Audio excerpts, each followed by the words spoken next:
Bismillah, Assalamualaikum warahmatullahi wabarakatuh. Waalaikumsalam warahmatullahi wabarakatuh. Terima kasih atas waktunya Bapak Ibu semuanya. Pertama-tama marilah kita panjatkan puji syukur kita kehadirat Allah Subhanahu wa taala yang telah memberikan rahmat dan hidayahnya kepada kita semuanya, sehingga pada pagi hari siang hari ini kita masih diberikan kesehatan untuk bisa hadir di tempat ini. Salawat serta salam mari kita haturkan junjungan kita Nabi Agung Muhammad Sallallahu Alaihi Wasallam. Kita tunggu syafaatnya di yang akhir nanti. Terima kasih Bapak Ibu guru semuanya atas kehadirannya. Mohon maaf mengganggu waktunya sebentar. Pada hari ini saya akan menyebarkan pemahaman dan penerapan budaya positif yang ada di sekolah.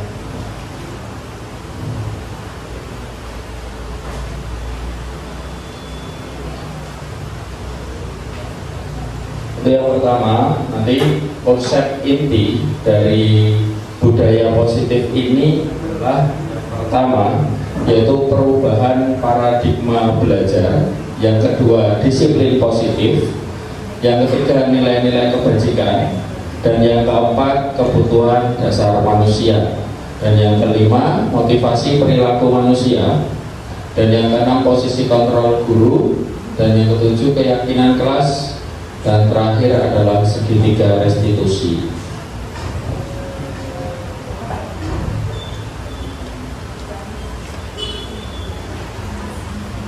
Untuk yang pertama yaitu pembelajaran dengan paradigma baru.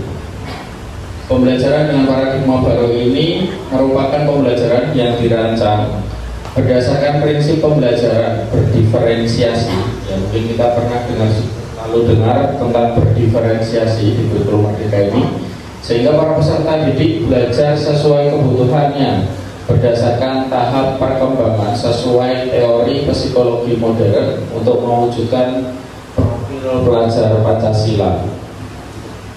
Profil pelajar Pancasila ada berapa? Ada 6. Ya, yang pertama adalah beriman, bertakwa kepada Tuhan Yang Maha Esa dan berakhlak mulia.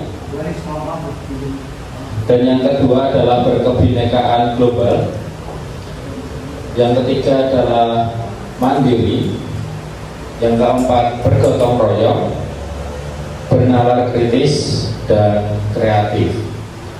Jadi anak-anak kita juga dituntut dalam paradigma baru ini. Yang pertama memang sebelumnya juga mungkin bisa sudah kita lakukan semua dalam pembelajaran di kelas-kelas kita sebelum adanya kurikulum Merdeka. Hanya saja sekarang dirangkum dalam profil pelajar Pancasila, yaitu kita harus menerapkan untuk anak-anak itu lebih beriman lagi, bertakwa lagi, berkebinekaan global juga. Jadi harus bisa dengan teman itu harus saling menghargai, dan mereka juga harus mandiri dalam hal apapun, baik dalam pembelajaran maupun dalam kehidupan sehari-harinya. Dan anak-anak juga dituntut untuk dapat bergotong royong, misalnya dalam diskusi di kelas, dalam berkolaborasi dengan teman-temannya, anak-anak juga bisa bergotong royong di situ. Dan bernalar kritis, ini bisa kita membuat LKPD maupun soal yang akan mengarahkan anak-anak bisa untuk bernalar kritis, dan anak-anak juga harus dituntut kreatif seperti itu.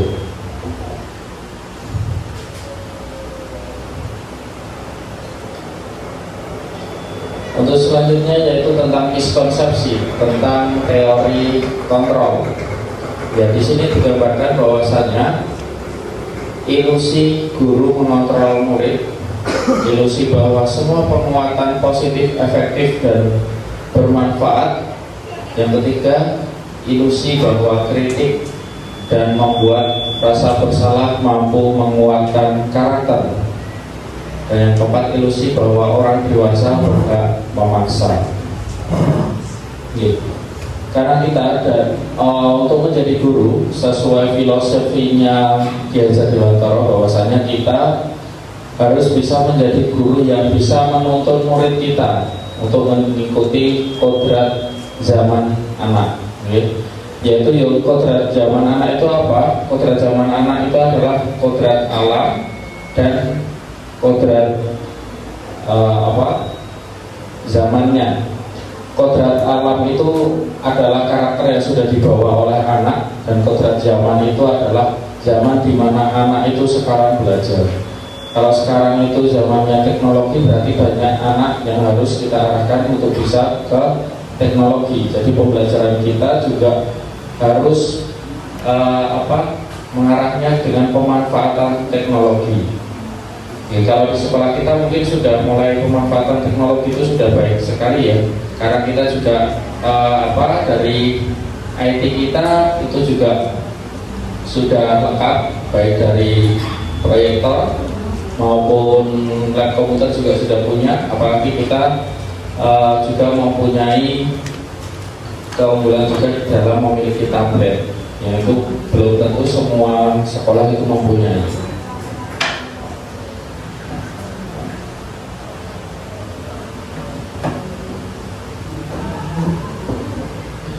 Dalam merubah paradigma stimulus respon ke pendekatan teori kontrol, di sini ada tabel yaitu tentang stimulus respon dan teori kontrol. Bahwasanya di stimulus respon atau realitas kebutuhan kita itu sama. Dalam teori kontrol ini, realitas kebutuhan kita itu sebenarnya berbeda-beda. Jadi selama ini mungkin kita dalam mengajar itu menyamakan anak itu harus semuanya sama, padahal anak-anak itu sebenarnya memiliki karakteristik yang berbeda-beda. Dan selanjutnya yaitu dalam stimulus respon, semua orang melihat hal yang sama, padahal dalam aslinya adalah, misalnya mungkin bisa diturun ke speakernya. Mungkin yaitu setiap orang memiliki gambaran yang berbeda. Dan dalam stimulus respon kita mencoba mengubah orang agar berpandangan sama dengan kita. Jadi anak-anak kita tuntut untuk arahnya sama. Dalam teori kontrol ini kita berusaha memahami pandangan orang lain tentang dunia. Dan stimulus respon berikutnya yaitu perilaku buruk dilihat sebagai suatu kesalahan, padahal semua perilaku memiliki tujuan. Ini fungsi kita sebagai guru tadi harus menuntun tadi. Dan orang lain bisa mengontrol saya. Dalam pada teori kontrol hanya Anda yang bisa mengontrol diri Anda. Jadi kita mengajarkan anak-anak itu untuk bisa diri juga seperti itu ya. Dan saya bisa mengontrol orang lain, Anda tidak bisa mengontrol orang lain. Dalam stimulus respon pemaksaan ada pada saat rujukan gagal. Sedangkan pada teori kontrol kolaborasi dan konsensus menciptakan pilihan-pilihan baru. Kolaborasi ini bisa ditingkatkan melalui diskusi kelompok. Dan model berpikir menang atau kalah. Sedangkan pada teori kontrol di sini model berpikirnya adalah menang dan menang. Jadi anak-anak dituntut untuk dapat bisa lebih berusaha.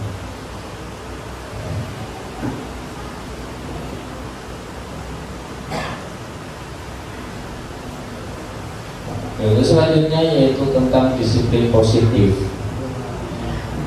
Suatu cara penerapan disiplin yang mengajarkan anak itu untuk bisa bertanggung jawab dan menumbuhkan kesadaran diri berdasarkan nilai-nilai kebajikan. Karena di sini kita sebagai pendidik, tujuan kita adalah menciptakan peserta didik yang memiliki disiplin diri, sehingga mereka berperilaku mengacu kepada nilai-nilai kebajikan universal. Nilai-nilai kebajikan universal itu seperti apa? Jadi nilai-nilai kebajikan itu yang akan kita tanamkan ke anak-anak, tetapi ini bisa diterapkan secara universal, tidak hanya di sekolah, tapi juga anak-anak bisa memilikinya di kehidupannya sehari-hari juga. Dan memiliki motivasi intrinsik. Jadi kita anak itu bisa memiliki motivasi dari dirinya sendiri. Jadi ketika kita lepas pun anak-anak itu bisa memunculkan motivasi itu sendiri dalam perubahan perilaku ke arah yang lebih baik. Makanya anak-anak dituntut untuk lebih dapat mandiri.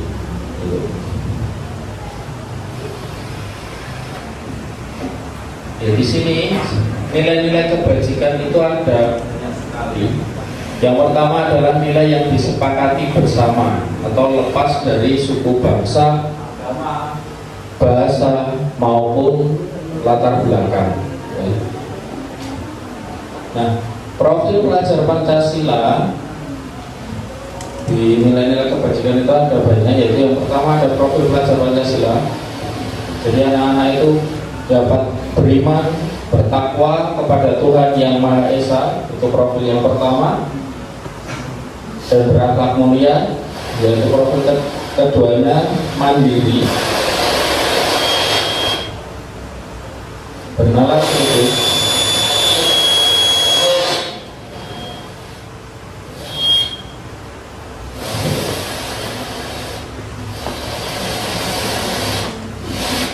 bernalar kritis, berkebinekaan beragam dan bergotong royong kreatif.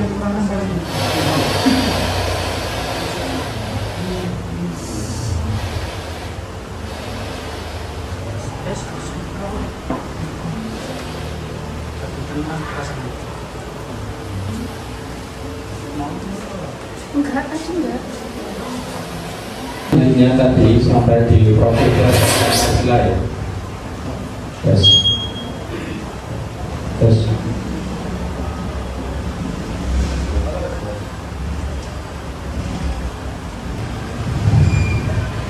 Oke. Jadi sampai di profil pelajar Pancasila, bahwasanya di profil pelajar Pancasila ini tadi seperti yang sudah disebutkan ya, ada beriman, bertakwa kepada Tuhan Esa, dan berakhlak mulia, mandiri, bernalar kritis, kebinekaan global, bergotong royong, dan kreatif.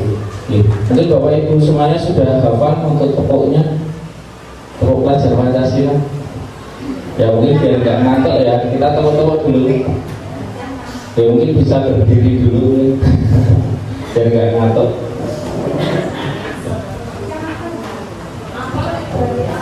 Tepuk pelajar Pancasila, akhlak mulia, berbineka, mandiri, gotong royong, nalar kritis, kreatif, siap belajar Pancasila, merdeka belajar. Ya, terima kasih, kita tutup kembali. Ya, tepuk tangan buat kita semuanya. Iya. Oke, terima kasih. Karena ini setiap paginya sudah kita terangkan ya, jadi anak-anak pun juga hafal profil pelajar Pancasila itu. Dan di sini dalam primary yes program dalam ibu itu sikap murid, toleransi, rasa hormat, integritas, mandiri, menghargai, antusias, empati, keingintahuan, kreativitas, kerjasama, percaya diri, dan komitmen. Sebenarnya kalau di Indonesia mungkin di kurikulum merdeka ini sudah kebanyakan nilai-nilai ini sudah diatur dalam profil pelajar Pancasila.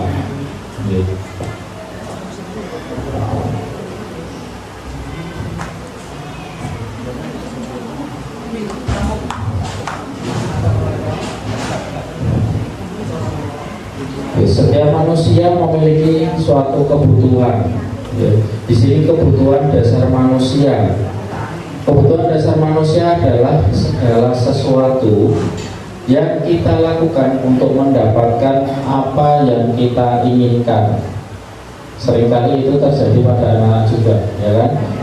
Kita lakukan apa untuk mendapatkan apa yang kita inginkan. Seluruh tindakan yang kita lakukan memiliki tujuan tertentu, dan semua usaha terbaik yang kita lakukan adalah dalam rangka agar kebutuhan dasar kita terpenuhi dengan baik. Nah, dalam pemenuhan kebutuhan dasarnya ini, seringkali anak-anak ini akan memiliki karakter yang berbeda-beda, ya kan? Yang penting bisa tercapai tanpa melihat kadang-kadang mereka itu emosionalnya, egonya gitu.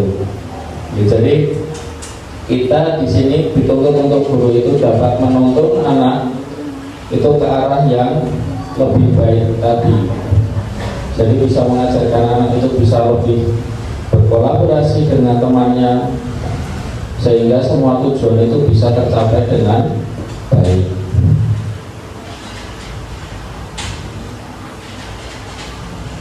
Nah, kebutuhan manusia tadi itu dibedakan ada 5 kebutuhan dasar manusia. Yang pertama adalah dalam bertahan hidup. Dalam bertahan hidup ini berarti manusia itu membutuhkan makanan, pakaian, tempat tinggal, keamanan, dan kesehatan. Ini kebutuhan yang pertama. Dan ini tidak hanya dibutuhkan oleh anak-anak, tapi kita juga selaku manusia juga semuanya membutuhkan. Dan yang kedua tentang harga diri, penguasaan. Penguasaan ini harga diri, keinginan untuk dianggap. Seringkali mungkin kita melihat nih, ini juga bisa kebutuhan manusia itu tidak hanya pada anak-anak, tapi pada kita juga. Kita membutuhkan harga diri, kita juga membutuhkan keinginan untuk dianggap. Kadang-kadang mungkin kok kita itu nggak dianggap, kita mesti selalu ada muncul seperti itu, cuek orang itu ya. Memimpin, bagi memimpin, berprestasi, diakui dan didengar. Jadi di sini kebutuhan manusia itu pengen diakui, didengarkan. Walaupun kadang-kadang kita tanpa mengevaluasi diri kita bahwa kita itu juga harus mendengarkan orang lain juga, harus mengakui orang lain juga, gitu. Dan yang selanjutnya yaitu tentang kasih sayang dan rasa diterima. Rasa diterima, dipedulikan, itu sangat dibutuhkan oleh manusia. Kalau misalnya kita tidak diterima dalam suatu organisasi, kira-kira rasanya seperti apa? Ini dari Bu Laras.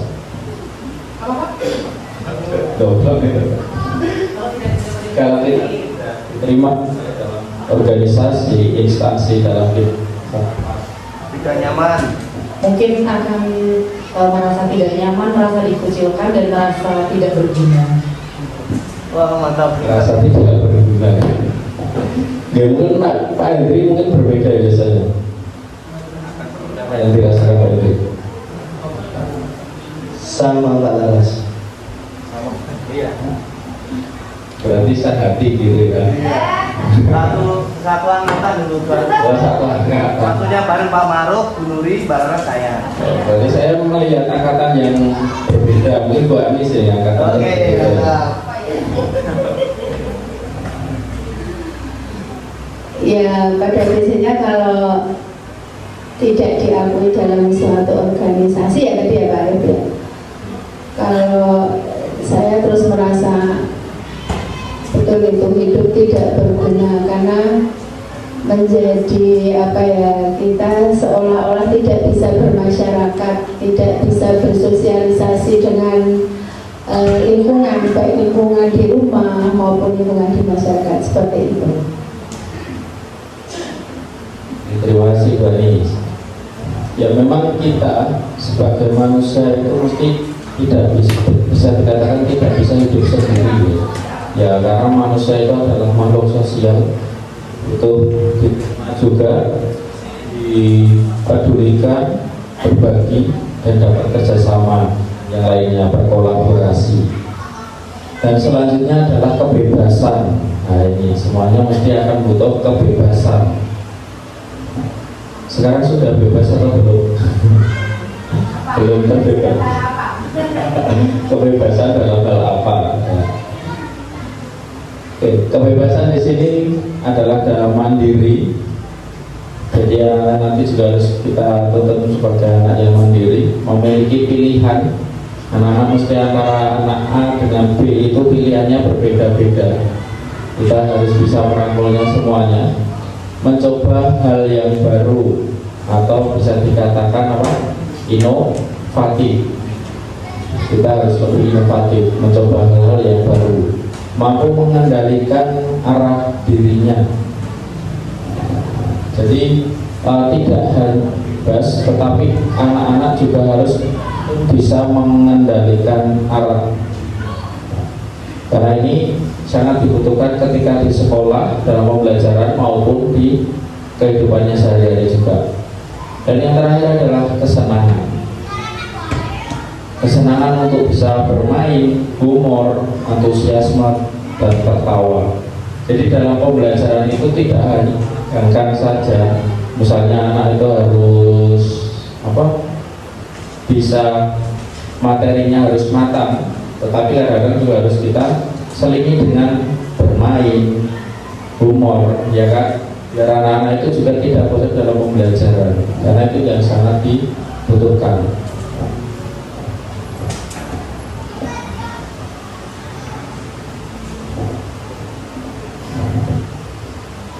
Itu selanjutnya yaitu dalam motivasi perilaku manusia.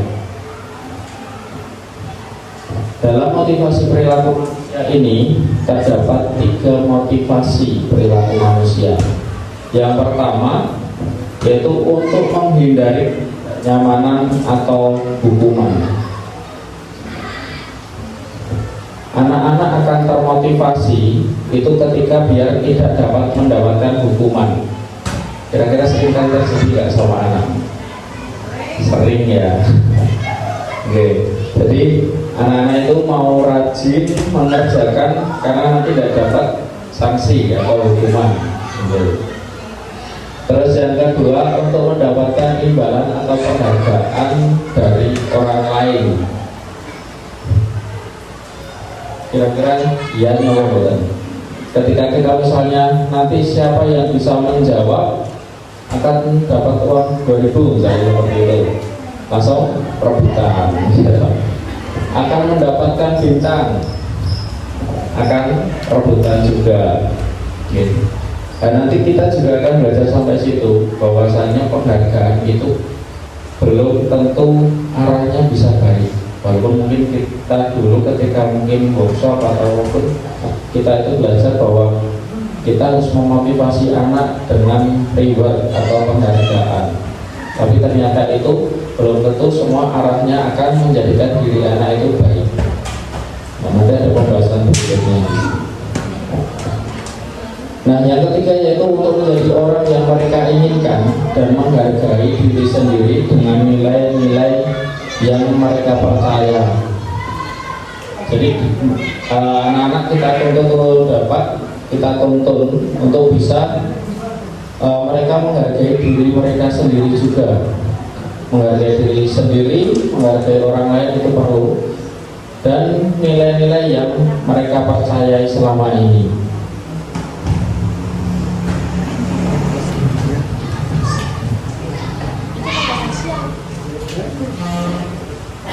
Nah, tadi ada di sini hukuman, konsep, dan restitusi. Nah, tadi pertama adalah motivasi karena adanya hukuman. Itu seringkali tidak terencana atau tiba-tiba. Kadang-kadang kita sebagai guru, kadang-kadang anak itu ingin kita gemes terus kita kasih hukuman biar anak itu bisa rajin, gitu ya. Murid tidak tahu apa yang akan terjadi atau tidak dilibatkan. Jadi keputusan itu kebanyakan lebih murni ke guru atau dari murid sendiri. Hukuman kira-kira dari guru, ya. Jadi murid itu tidak tahu tapi langsung kita memberikan hukuman kalau misalnya tidak mengerjakan seperti itu. Dan yang ketiga, apa Bu? Kira-kira benar nggak kalau kita memberikan hukuman? Kalau dengan satu arah, ya. kesepakatan baiknya. Kalau arahnya tidak dibenarkan juga, nanti ada penyelesaian yang lebih mendalamnya kemana. Nanti ada penjelasan terakhir. Jadi hukuman itu bersifat satu arah, terus dapat berupa hukuman fisik ataupun mungkin psikis. Ya, mungkin kalau kita hukuman fisik psikis gitu, mungkin Bapak Ibu masih ingat ketika dulu SD atau SMP, kira-kira masih ada nggak ya karena berarti guru kita dulu.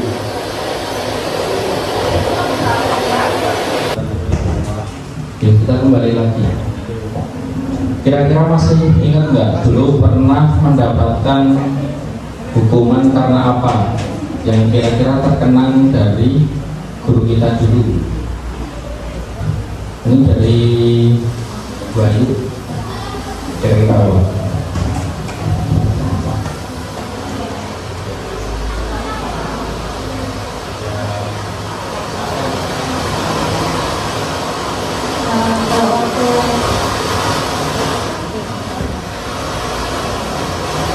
Pulang ini saya langsung ada hubungannya. Berarti masih mengenang sekali. Dan mungkin ada Bapak Ibu lainnya yang masih terkenang, yaitu Supri. Saya pernah tidak mengerjakan PR karena saya sakit waktu itu. Harusnya memang di kelas saya itu nek sakit tetap tanya temannya ke PR, saya nggak tanya. Terus saya disuruh maju, terus sama guru saya itu rasa di kepungan bahasa Jawa itu. Saya masih ingat sekali. Tapi yang ingat saya. Masih pakai sistem militer ya bukan dulu ya.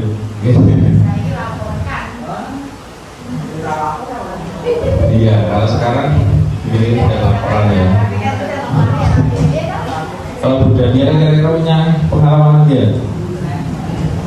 Pernah waktu SMP itu nggak kerjakan PR sekali, disuruh keluar mengerjakan PR. Itu pengalamannya. Berarti kalau SD aman? Oh, SD-nya teladan. Budaya teladan.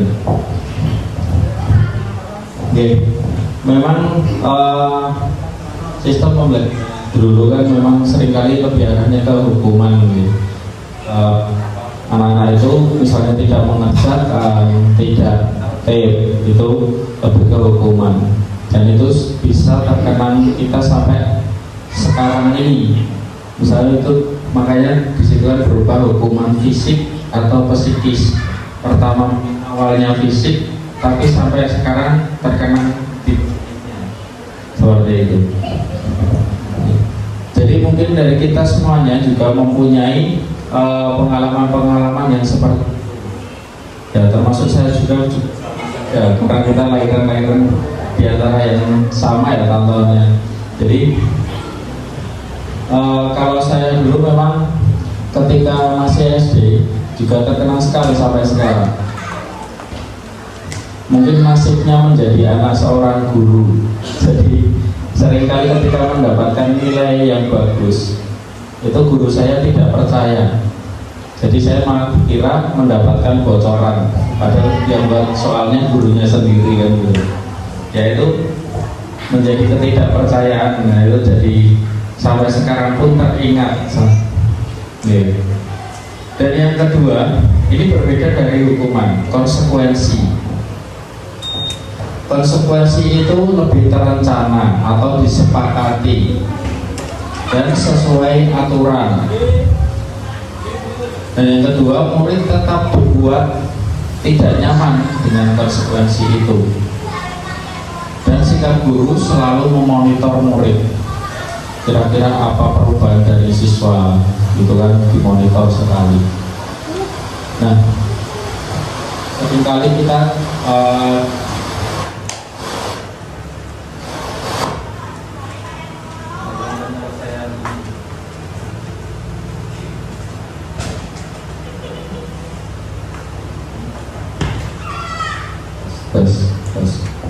baterainya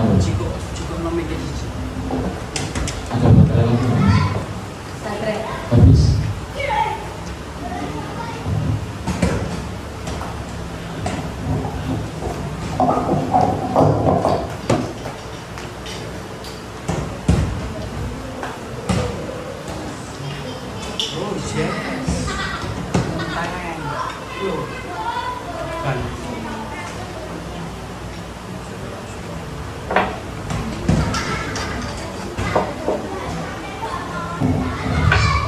konsekuensi ini ketika terencana atau disepakati sesuai aturan. Jadi pertama dalam kelas itu kan kita seringkali membuat peraturan kelas. Jadi anak-anak itu ketika misalnya melanggar kita panggil dan anak-anak itu lebih kita arahkan kira-kira konsekuensi apa yang akan kamu terima kalau kamu tadi melanggar seperti ini. Kira-kira kita seringkali membuat kesepakatan atau peraturan kelas, betul? Iya, seringkali beberapa menjalankan ini, ya. Jadi anak-anak langsung konsekuensinya apa? Misalnya hampir mirip dengan hukuman. Misalnya anak-anak tadi tidak mengerjakan, hukumannya menulis yang banyak tadi, seperti yang baik tadi. Nah terus enggak konsekuensinya mungkin anak-anak arahnya lebih ke pembelajaran juga bisa, mungkin misalnya dengan membaca, ya kan? Misalnya yang tidak mengerjakan nanti akan membaca bacaan tersebut, itu bisa juga di situ. Nah,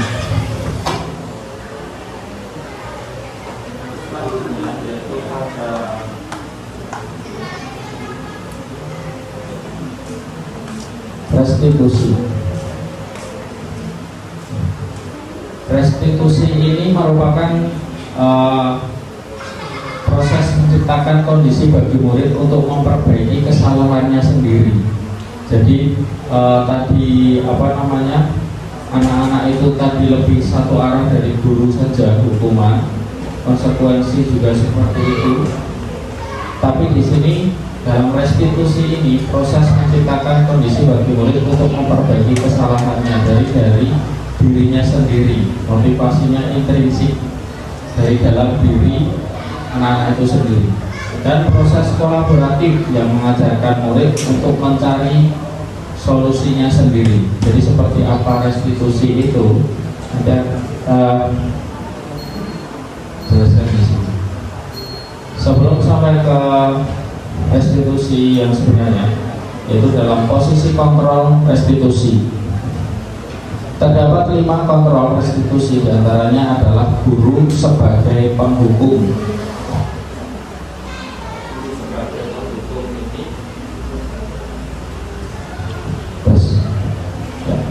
Guru sebagai penghukum ini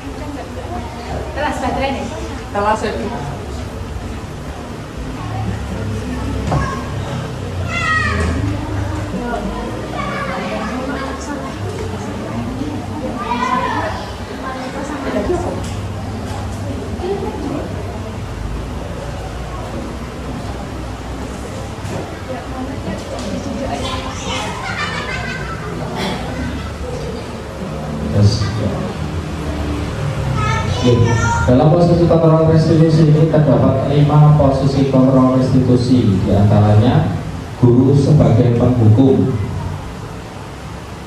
sebagai pembuat merasa bersalah. Jadi anak-anak akan langsung sadar sendiri bahwa dia itu melakukan kesalahan, dan guru sebagai teman, guru sebagai teman, dan guru sebagai pemantau yang memantau monitoring dari perilaku anak, dan guru sebagai manajer. Perbedaannya ada di mana? Nah ini contohnya seperti ini. Yang penghukum lari mengelilingi lapangan sebanyak 10 putaran, itu termasuk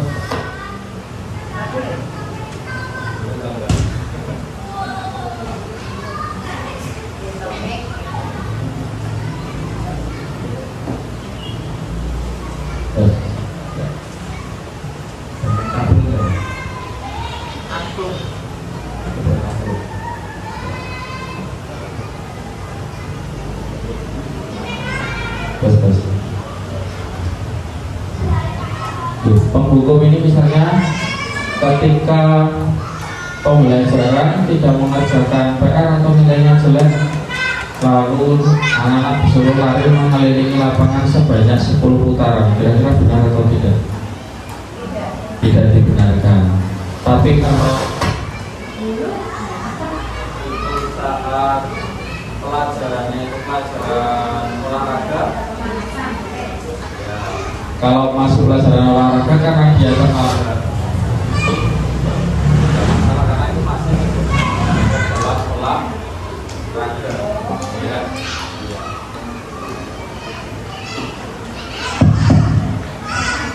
Terus selanjutnya yaitu pembuat merasa bersalah. Nah ini dari kata-kata ibu sudah berkali-kali bilang jangan terlambat masuk kelas. Kamu gak kasihan sama ibu? Biasanya guru itu kan mungkin harus dikasih tahu beberapa kali terus gurunya gemes. Nah itu. Terus ibu sudah berkali-kali bilang jangan terlambat masuk kelas. Kamu gak kasihan sama ibu? Itu termasuk kata-kata yang akan menjadikan anak itu menjadi arahnya menjadi pembuat merasa bersalah. Jadi anak itu akan merasa bersalah gitu.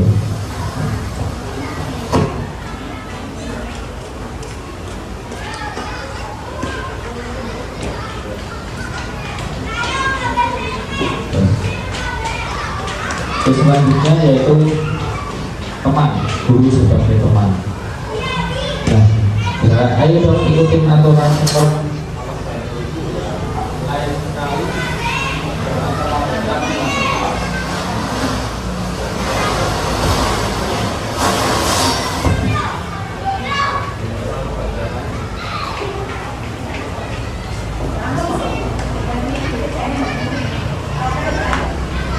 Selanjutnya yaitu pada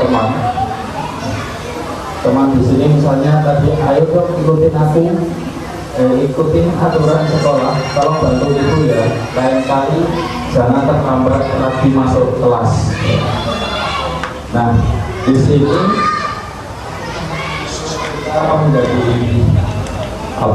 teman untuk murid kita, siswa kita ya. Jadi biar anak-anak itu juga akan menjadi dari kalimatnya kan kita sudah mengajak anak-anak itu menjadi teman gitu. Dan selanjutnya pada pemantau peraturan, kamu tahu kan konsekuensinya. Nah, kembali ke tadi ya, konsekuensi tadi nanti pada jam istirahat kamu belajar di perpustakaan untuk menggantikan waktu keterlambatan selama 15 menit. Itu di sini dari kalimatnya guru itu akan menjadi sebagai pemantau. Dan yang kelima sebagai manajer, kamu sudah tahu kan kesalahanmu. Tidak apa, setiap orang pernah melakukan salah. Jadi guru itu bisa manajer permasalahan anak-anak, bahwa anak itu biar nanti akan sadar dengan sendirinya. Kamu pasti punya alasan kenapa terlambat masuk kelas. Ibu mengapresiasi kamu masih mau masuk ke kelas meski terlambat. Akan tetapi keyakinan kelas apa yang sudah kamu langgar dan apa yang akan kamu lakukan untuk memperbaikinya. Jadi di dalam manajer ini seorang guru mengarahkan anak-anaknya itu misalnya melakukan kesalahan untuk dapat sadar sendiri bahwa yang namanya melakukan kesalahan itu mesti akan dilakukan oleh setiap orang. Tapi anak-anak masih juga akan memunculkan kesalahan apa yang akan dilakukannya. Tapi di sini juga ada motivasi eksternal dari gurunya, yaitu dari mengapresiasi kamu masih mau masuk ke kelas meski terlambat daripada tidak masuk sama sekali gitu. Dan tetapi keyakinan kelas apa yang sudah kamu langgar. Jadi dalam kelas itu kan memang kita diarahkan untuk bisa membuat yang namanya keyakinan kelas. Kesepakatan dan keyakinan itu berbeda. Jadi kalau kesepakatan itu lebih bersifatnya luas, tetapi sebenarnya keyakinan itu sifatnya lebih itu yang diyakini anak-anak. Jadi anak-anak itu pertama itu kita tampung dulu keinginannya itu seperti apa, dan nanti akan apa yang dilakukannya ketika melanggarnya, dan itu semuanya dirangkum terus menjadikan keyakinan kelas seperti itu. Keyakinan kelas atau keyakinan sekolah, guru berperan dalam mewujudkan terbentuknya keyakinan sekolah atau kelas karena dengan adanya kesepakatan antara guru dan murid, keyakinan sekolah atau kelas berupa pernyataan-pernyataan universal secara umum yang mudah diingat dan dipahami dan harus diterapkan di lingkungan sekolah.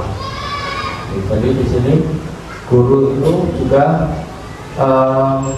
dapat mewujudkan terbentuknya keyakinan sekolah atau kelas dengan adanya kesepakatan antara guru dan murid. Jadi jika nanti guru itu melanggar nanti keyakinan yang harus dilakukan, dan ketika muridnya melanggar pun juga nanti itu akan keyakinan apa. Jadi guru dan murid semuanya harus dapat mengisi di keyakinan kelas tersebut. Ya. Jadi kita tidak hanya menuntut siswanya untuk seperti ini, tapi kita juga sebagai guru juga harus melakukannya juga, karena guru itu juga sebagai teladan bagi siswa. Jadi apa yang dilakukan guru itu akan selalu terkenang oleh siswa, ya. Misalnya kita menggunakan pakaian itu asal-asalan, kotor, gitu ya. Kira-kira siswanya gimana? Kita mengarahkan siswa dengan berpakaian yang bersih, rapi, tapi kita sebagai guru menggunakan pakaian yang bersih, kira-kira siswa akan protes enggak? Pasti akan protes, ya kan? Ya, misalnya kita menuntut siswa agar tidak terlambat sekolah. Terus kalau kita sebagai gurunya terlambat, berarti kita sudah memenuhi keyakinan kelasnya atau belum? Kira-kira sudah belum? Kayaknya jalan yang terlambat jalan di sini, ambilan kasih-kasih. Ya, jadi di situ kita memang betul-betul berketeladanan karena anak juga ya. Nah,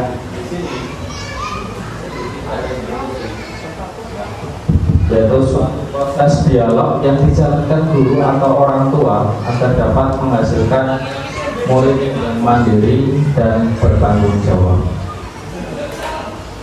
Tanggapan dalam segitiga restitusi itu meliputi yang pertama, menstabilkan identitas, yang kedua, validasi tindakan yang salah, dan yang ketiga yaitu menaikkan keyakinan.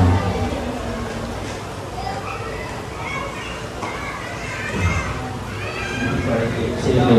Jadi tadi yang kita lakukan yang pertama adalah apa? Menstabilkan identitas. Terus yang kedua, yang mana? Validasi tindakan yang salah. Selanjutnya yaitu yang menanyakan keyakinan.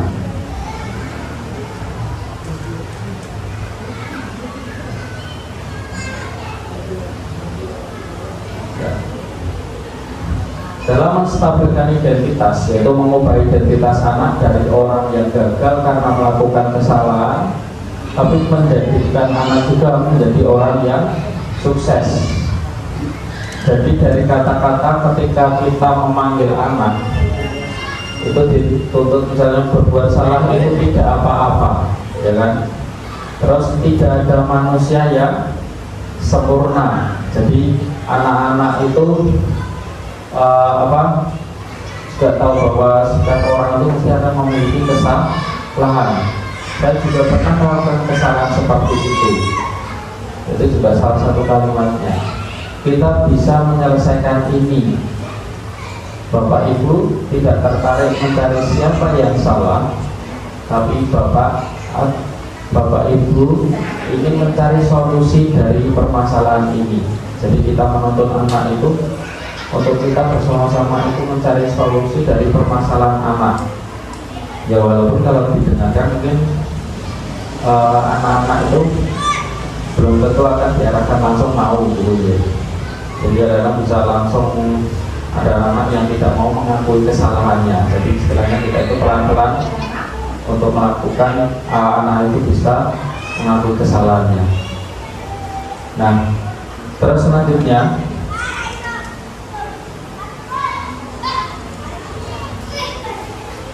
kamu berhak merasa begitu. Jadi anak-anak itu juga diarahkan untuk dia itu bahwa dia itu berhak merasa begitu. Walaupun nanti akan kita tuntut untuk bahwa itu tuh salah kan gitu. Apa kamu sedang menjadi teman yang baik buat dirimu sendiri? Nah, salah satu kalimatnya seperti itu ketika menstabilkan identitas. Dan yang kedua yaitu tentang validasi tindakan yang salah. Validasi tindakan yang salah itu memenuhi kebutuhan dasar. Dan guru akan mengubah pandangannya dari teori stimulus respon ke cara berpikir proaktif yang mengenali tujuan dari setiap tindakan. Dan ketika mengenali dan memenuhi kebutuhan murid akan memperbaiki hubungan guru dengan murid. Nah, jadi ya hubungan guru dengan murid tadi bisa lebih baik lagi. Dan dalam penggunaan restitusi ini kita tidak seperti menghukum siswa. Jadi kita modelnya tidak ada berhadapan dengan siswa. Oke. Kemarin saya sudah mencoba untuk mempraktekkan ini ke siswa saya. Ada videonya di sini. Nah, di validasi tindakan yang salah ini, misalnya pertanyaannya, kamu pasti punya alasan mengapa melakukan hal tersebut. Nah, anak akan dia akan memvalidasi kesalahannya tadi. Ya bisa terlihat kamu merasakan terhadap hasil yang kamu dapatkan, tapi ada hal yang jadinya merugikan untuk orang lain. Itu termasuk dalam kalimat di validasi tindakan. Terus yang ketiga itu menanyakan keyakinan. Kita pada dasarnya memotivasi secara internal. Jadi anak-anak itu sebenarnya punya motivasi dari dirinya sendiri, cuma kadang-kadang mungkin belum bisa dikeluarkan gitu ya. Terus murid diberi pertanyaan-pertanyaan bermakna untuk memunculkan motivasi secara intrinsik dan mampu mengaitkan keyakinan dengan tindakan yang salah.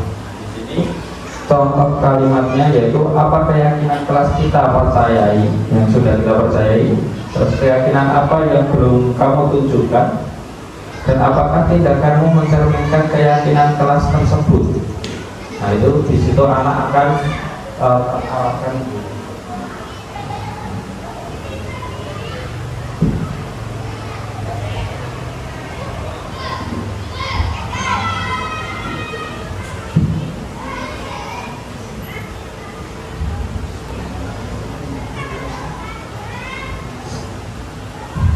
Nah ini contoh video dalam studi restitusi.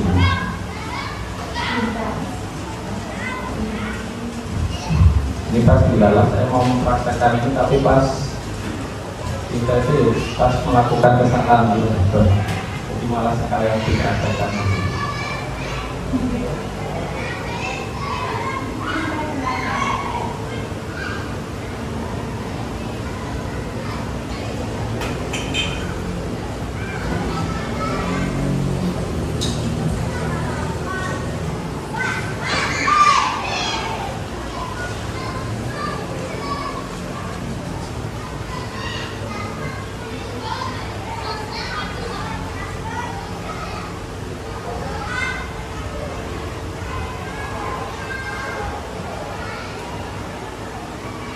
Suaranya masuknya di sini.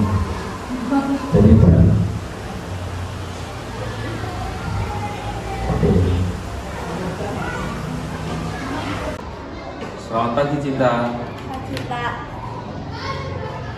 Kamu tahu nggak kenapa saya panggil ke sini? Enggak, Pak. Kira-kira apa yang kamu lakukan pada pagi hari ini? Mungkin saya tadi mengganggu di kelas. Ya, mengganggunya seperti apa kira-kira? Tadi saya dijailin sama Sasa.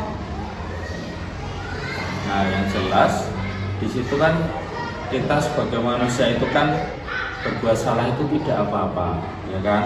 Tetapi kita juga harus memperbaiki dari kesalahan kita, ya kan? Nah, kita sekarang akan mencari solusi kita bersama-sama, ya, permasalahan tadi. Kamu pasti punya alasan mengapa melakukan tadi, kenapa kamu kok rame itu kenapa? Aku dijailin terus sama Sasa. Kamu dijailin sama Sasa. Terus yang menjadikan rame itu Sasa atau kamu di kelas? Aku sama Sasa. Ya, kamu sama Sasa. Ya. Kira-kira kamu merasa bangga nggak terhadap hasil yang kamu dapatkan, tapi hal yang jadinya malah merugikan orang lain? Kamu bangga apa enggak? Enggak. Ya, tidak bangga dengan apa yang kamu lakukan. Ya, enggak bangga ya. Terus kira-kira apa keyakinan kelas kita yang kita percaya? Setiap anggota kelas perlu belajar. Ya, terus mungkin ada lainnya lagi? Setiap anggota kelas perlu masa senang. Ya, merasa senang, perlu belajar. Terus ada lagi enggak? Anggota kelas saling menghargai.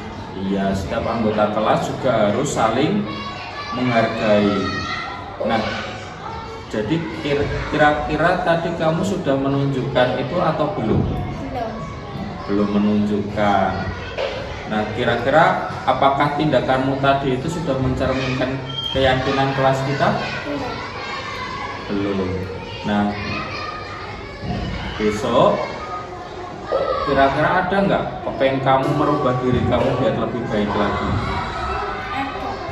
Ada. Kira-kira seperti apa perubahannya? Kalau di kelas tuh lebih tenang, terus nggak ganggu teman lagi, sama ngerjain PR-nya. Tekun, tidak ramai, ya kan? Karena menghargai teman-temannya biar bisa saling belajar bersama. Jadi teman-teman juga akan senang ketika kamu juga melakukan itu semua, ya kan? Nah, kira-kira apa yang akan kamu lakukan sekarang? Minta maaf atau apa? Minta maaf sama teman-teman. Dan sama? Pak Arif. Ya, coba kira-kira minta maafnya seperti apa? Maaf ya Pak, saya tadi sudah mengganggu kelas. Ya, sama-sama ya. Nanti bisa minta maaf ke teman-temannya biar tidak mengganggu di kelas juga. Jadi biar teman-temannya juga merasa senang. Itu dalam kita eksekusi.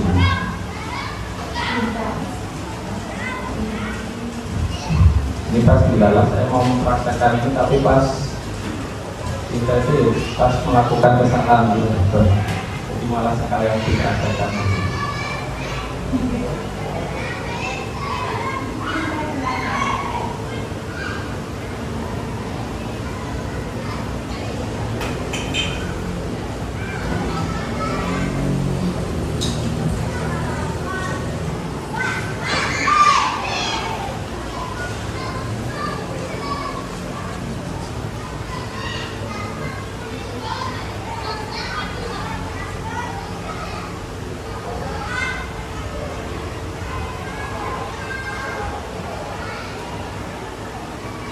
Suaranya masuknya di sini. Jadi berat. Oke.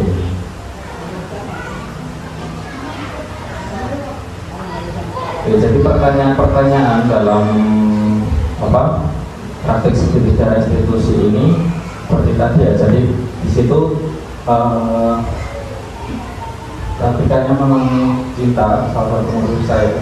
Itu pada waktu itu dia berbuat salah karena ketika pembelajaran itu ramai, tapi sudah kita ingatkan tapi masih ramai terus gitu, karena masih usul dengan temannya ya. Dan awalnya memang dia tidak mengakui bahwa dia itu yang ramai gitu, tapi malah menyalahkan temannya yang ramai gitu. Jadi di situ saya pertama mencoba menstabilkan identitasnya, itu berbuat salah itu tidak apa-apa, tidak ada manusia yang sempurna. Nah, kita cari solusinya permasalahan apa. Anak-anak itu pertama kita tanya dulu, kamu tahu nggak kenapa kamu itu kok diambil vaksin itu kenapa gitu. Nah di situ kita juga pertama nggak tahu Pak, coba kamu ingat apa yang kamu lakukan ketika kamu itu kok bisa dipanggil Pak Guru. Nah itu sebenarnya anak-anak itu sebenarnya udah tahu, cuma seringkali tidak mau mengakuinya gitu. Nah di situ terus kita akan bilang, oh iya Pak, saya tadi ramai di kelas, itu Pak Arief sudah mengingatkan saya, tapi saya masih ramai terus gitu. Nah itu baru kita cari solusinya dari permasalahan itu. Yang penting anak itu sadar, oh saya itu melakukan ini ya, walaupun hari ini tadi saya juga mencoba lagi ke anak-anak, karena ya bisa dibilang setiap hari bisa ada ya nah, tempat saya itu kita memang dapat yang super. Terus yang selanjutnya saya validasi tindakannya. Kamu pasti punya alasan mengapa melakukan hal tersebut. Yang pertama di sini masih seringkali anak-anak itu ketika divalidasi itu masih tidak mau mengakui kesalahannya. Saya tadi dijiri itu apa sama saya, apa sama Sasa gitu. Nah coba sekarang ingat-ingat, kira-kira tadi Sasa itu ramai atau tidak, atau malah kamu yang ramai gitu. Nah baru dia mengakui kalau dia yang ramai. Nah, istilahnya masih kepengen melempar kesalahan terus. Jadi kita arahkan untuk dia bisa menyadari dirinya sendiri. Nah, yang terakhir yaitu menanyakan keyakinan, dengan apa keyakinan kelas yang kita percayai. Nah, kelas yang kita percaya pada waktu itu yaitu sebelumnya, tapi sebelum kita melakukan studi restitusi itu kita harus sudah membentuk keyakinan kelas gitu. Nah ini jadi kelas perlu belajar teman-teman itu juga perlu belajar, perlu merasa senang, saling menghargai ketika pembelajaran itu anak-anak memunculkan. Tadi kira-kira kamu sudah melakukannya apa belum? Nah, itu baru jawab belum. Nah itu baru kita arahkan di situ. Oke, itu tentang segitiga restitusi. Jadi ketika kita menyelesaikan masalah untuk anak-anak itu tidak dengan hukuman maupun konsekuensi, tapi kita arahkan untuk ke pembukaan segitiga restitusi tadi. Oke, mungkin itu yang bisa saya sampaikan. Semoga itu bermanfaat untuk Bapak Ibu guru semuanya. Mohon maaf untuk bablasan waktunya ya. Oke, terima kasih. Kita cukupkan terlebih dahulu. Untuk menutup ini kita tepuk salut dulu. Bisa? Lupa. Tepuk salut, salut, salut, salut. Ya. Malah isi dulu. Oke, tepuk salut, salut. Salut, salut. Ya, terima kasih buat semuanya. Terima kasih buat kita semua. Semoga bermanfaat. Tepuk tangan buat kita semuanya. Oke, sekian dari saya, kurang lebihnya mohon maaf. Wassalamualaikum warahmatullahi wabarakatuh. Terima kasih.